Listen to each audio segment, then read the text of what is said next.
ये जो वेंडर है, ये वेंडर को हटाया जाए यहाँ पर। किसी तरीके से ये पेपर को सही नहीं करा रही है कंडक्ट, और ये बच्चों के साथ में अन्याय हो रहा है। हमारे ऊपर में FIR भी हुआ है कुछ शिक्षकों के ऊपर में, कुल मिलाकर के 41 शिक्षक हैं। और रात में मैं खुद 11 बजे थाने से बाहर आया हूँ, और अभी मेरी 3 बजे जो है वो पेशी है वहाँ और पे। बच्चों का एग्जाम सेंटर पे तो पीटा गया, फिर बच्चे इसका विरोध करने प्रोटेस्ट करने आए तो वहाँ पर भी पीटा गया है ना। तो मतलब हर जगह सिर्फ बच्चों की पिटाई। बच्चों का काम है पढ़ाई करना, पिटाई खाना नहीं है। जो डिमांड है वो बहुत जेन्युइन है। हम सीधा एक चीज़ कह रहे हैं कि हम ना आपको ये कह रहे कि वैकेंसी बढ़ा दो, वो आपसे होगा नहीं। हम ये नहीं कह रहे कि आप प्राइवेटाइजेशन करो, जो मर्जी करो। हम कह रहे हैं जितनी वैकेंसी निकाल रहे हैं उस पर आप फीस 100 रुपये की जगह 1000 रुपये लो बच्चों से, लेकिन एक भी पेपर लीक नहीं होना चाहिए अब, और ना ही एक भी बच्चे के ऊपर हाथ मिसमैनेजमेंट नहीं होनी चाहिए। इस बार अगर हाथ मिसमैनेज तो गलत हो जाएगा, क्योंकि बच्चे पीटे जा रहे हैं। सेंटर्स में बच्चे माउस और कीपैड के लिए रोने लग रहे हैं। वहाँ पे पेन कलम इन चीज़ों के लिए लड़ाई नहीं होगी। आप फीस बढ़ाइए, लेकिन पेपर टाइमली कंडक्ट करा दीजिए और अच्छे से कंडक्ट करा दीजिए। पेपर अच्छे से कंडक्ट कराओ, वरना पेपर ही मत लो। कल जो आप लोग गए थे प्रोटेस्ट के लिए गए थे कि कुछ मांग रखने गए थे? असल में हमारा जो मांग था वो DOPT मिनिस्टर के साथ में था कि 4 लोगों की मीटिंग उनसे करा दी जाए, लेकिन उसके बाद में उन्होंने मीटिंग कराई नहीं, और उल्टा वहाँ पर जो पुलिस वाले थे उन्होंने लाठी चार्ज कर दिया, सारे शिक्षकों के ऊपर में किया, और मतलब बहुत बुरी तरीके से घसीटते हुए किसी का पैर पकड़ के, किसी का हाथ पकड़ करके बस में डाला।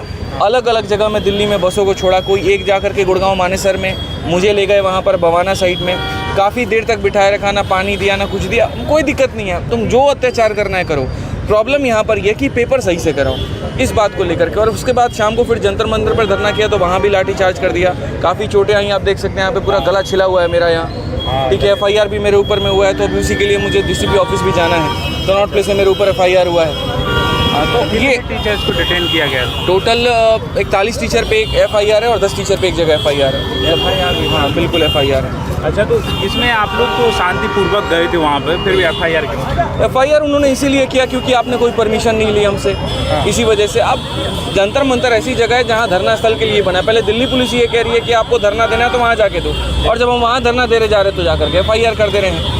क्या इस देश में एक युवा अपनी बात नहीं कह सकता है? क्या हम इस बात का विरोध नहीं कर सकते हैं कि बच्चों के साथ में गलत हो रहा है? इसमें क्या गलत है कि यहाँ पर ऐसे जगह सेंटर दे दिया गया जहाँ नीचे आटा चक्की चल रहा है और ऊपर में जो है वो लैब बना दिए हैं। 10-10 लाख रुपए में लैब बिक रहे हैं। 20 सिस्टम लगा दिया और उसको सेंटर नाम घोषित कर दिया जा रहा है। SSC ने जाकर के ये नहीं देखा कि वो सेंटर सही भी है कि गलत है। वहाँ पर पेपर कराया भी जा सकता है कि नहीं कराया जा सकता है? कौन ऐसा भारत में पेपर है जहाँ बच्चा मोबाइल लेके चला जाएगा?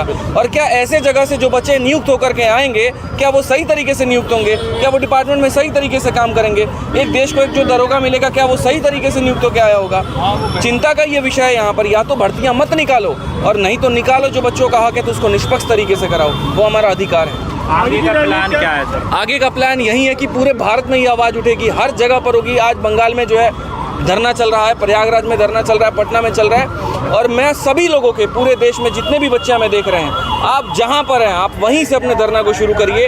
आप बिल्कुल भी यहां पर ये मत एक्सपेक्ट करिए कि कोई आपका नेता बनेगा, कोई आपका लीडर बनेगा और वो शुरू करेगा। ये आपकी लड़ाई है, आपको लड़ना है, आपको करना पड़ेगा, आपको आगे बढ़ना पड़ेगा। पूरे देश में जितने भी इस अन्याय के खिलाफ आवाज़ उठाओ। अच्छा।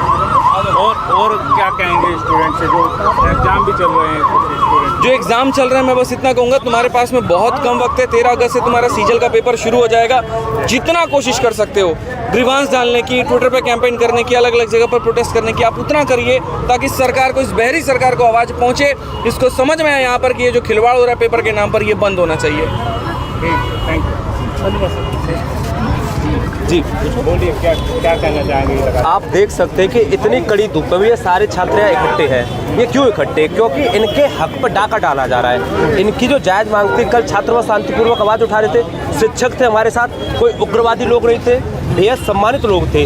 उनके साथ जैसा व्यवहार किया गया वो बिल्कुल निंदनीय था। सम्मानित लोग शिक्षक है भाई, उनके साथ आप लोग ऐसा व्यवहार कर रहे हैं, उन्हें लाठी डंडों से पीट रहे हैं, उन्हें डिटेन कर रहे हैं, 4-4 घंटे उन्हें पानी नहीं दे रहे हैं। इस गर्मी में एक कमरा है, उसमें 50 लोगों को एक साथ रख दिया गया। ये कोई व्यवहार नहीं होता, गलत व्यवहार, ये बिल्कुल गलत व्यवहार किया गया। बच्चे अब लेकिन देख रहे हो आप, यहाँ से लेकर जंतर मंतर से लेकर पूरे देश में प्रदर्शन कर रहे हैं। बच्चे शांत नहीं बैठेंगे, अब तो हक की लड़ाई है और इसे लड़ते रहेंगे। क्या कहना चाहेंगी जो कल और जो लगातार दिन भर? बस यही कहूँगी कि देखिए अभी फ़िलहाल अगर डीओपीटी से सिर्फ हमारी गुजारिश है कि जितने भी यहाँ टीचर्स आए हुए हैं, भारत के हर कोने से टीचर्स हैं, अगर सिर्फ यहाँ पर एक उनसे मीटिंग हो जाए जिससे कि अपनी जो बातें हैं वो यहाँ पर हम रख पाएँ, सिर्फ यही चीज़ चाहते हैं। क्योंकि कल भी काफ़ी हद तक चीज़ें हुई, बच्चा परेशान हुआ, और आज वापस से वो चीज़ें सेम स्तर पर अगर ना हो, बच्चे परेशान ना हो, सिर्फ ये जितनी भी समस्याएं हैं इनके बारे में हम जा कर के बात कर पाएँ और उनसे मिलने का समय दिया जाए। क्योंकि कल यही दिक्कत आई थी कि उनसे मिलने का ही समय नहीं दिया जा रहा था। अच्छा, तो आज क्या प्लान है? अभी यही है कि एक बार मीटिंग करते हैं, देखते हैं, और उसके बाद किस प्रकार से आपके चैनल से भी यही रिक्वेस्ट करेंगे कि अगर डीओपीटी में मंत्री जी से किसी भी प्रकार से जो प्रॉब्लम्स हैं उनकी तरफ से सुनवाई कुछ हो जाए, यहाँ पर बस ये एक उनको सुनना होगा।